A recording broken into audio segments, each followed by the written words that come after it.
This is Zach with Less Lawn, and today we're talking about budget Zen gardens. So we see a lot of search traffic around folks looking for Zen garden, just tips on how to execute a Zen garden, and specifically how to do it in a way that's super budget friendly. We'll say, fortunately, Zen gardens, one of the pillars is just simplicity, right? So because it lacks complexity, because you don't need a lot to have a very tranquil, calming space, you're going to save a lot of money. So ultimately, simplicity is a key theme. If you can keep your Zen garden very simple, it's not going to require a ton of budget.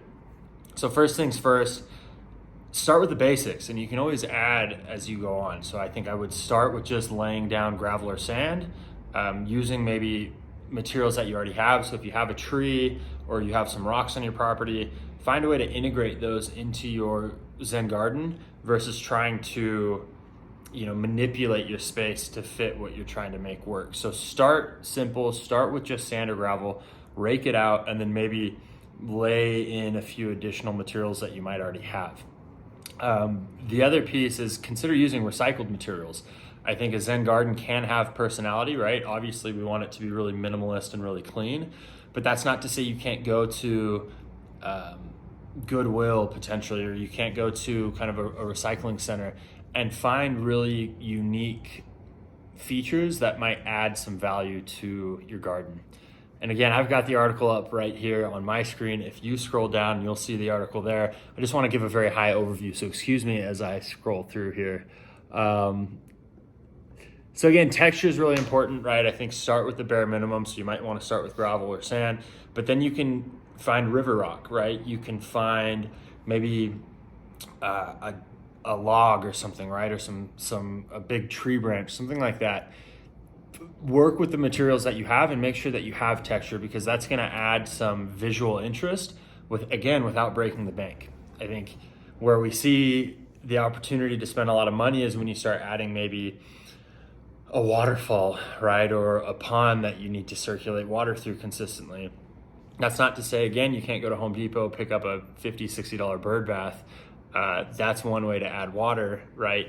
And have that tranquil space, again, without breaking the bank. So let me scroll through here, see what else we've got.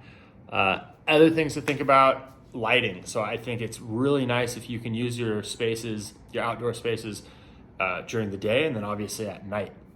So I think it's Walmart or Target, someone sells these like $5 solar lights that are great for paths, or again, they're really great to maybe accentuate a certain feature like your bird bath, like a tree, like a nice looking stone.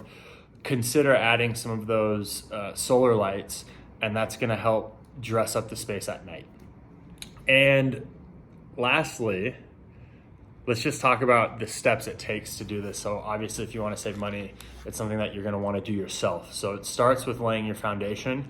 You want to find a space that's really flat. You may have to tamp your space down to ensure that it's nice and level. That's going to help from a drainage standpoint. It's going to help ensure that you're not losing materials all over the place. So again, find a nice level spot. Again, you may have to get a tamp and just make sure that everything's level. It's going to give it a nice, just really clean look. The other piece, so once you've done that, you're gonna add your elements. So start with maybe your base layer might be smaller, so that might be something like sand. And then after that, you're gonna lay maybe your gravel or pea gravel on top of that. In Zen gardens, those patterns can represent anything, right? It could be ripples in water, it could be the flow of energy.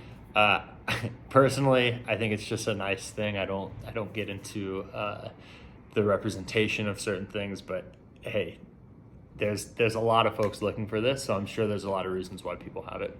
And then after you add those elements, it's really just comes down to the maintenance, raking the sand, kind of keeping it clean.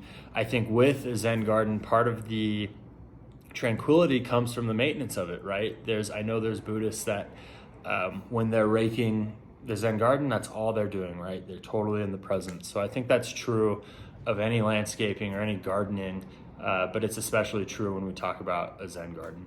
So hopefully this is helpful. Again, there's a lot more details in the article beneath this video, but again, just wanted to give a high level overview. So thanks. Again, I'm Zach with Less Lawn. If you need help with any of your less lawn projects or any landscaping project that involves kind of removing grass or doing something just more interesting than grass, we'd love the opportunity to help you out. Thanks, and talk to you soon.